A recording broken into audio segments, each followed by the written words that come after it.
Wanaume wametuchoka. Sababu wanaume wametuchoka. Tumepata kama mlivyopata nyinyi hivyo hivyo. Kwamba kuna tukio limetokea hapa, mdada amegombana na mpenzi wake. Yani ni ya kuhuzunisha kwa kweli.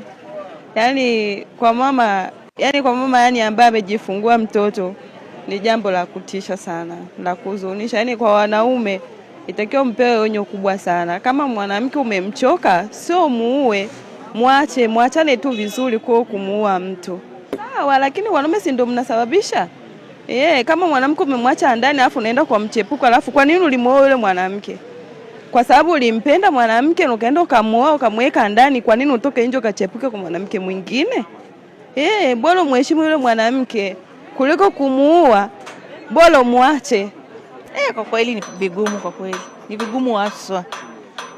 Yaani maoni yangu kwa kweli, kama mtu unakuwa umemchoka mtu, ni afadhali ukamuacha kuliko ni kuendelea naye kwenye mahusiano. Unakuwa umwamini mtu, kama muamini mtu si unamuacha. Kila mtu afuate ustaarabu wake. Kwa kweli ni mbaya sana, mbaya. Alafu nasikia sasa mwanaume kaondoka na simu ya mwanamke kaacha ya kwake. Sasa unaona ni hatari pia hiyo. Huwezi jua mtoto wa mwanamke amezaliwaje. Huwezi jua wazazi wake wanamwazia nini mtoto wao mpaka akaamua kuacha hiyo simu yake. Ni Mungu tu.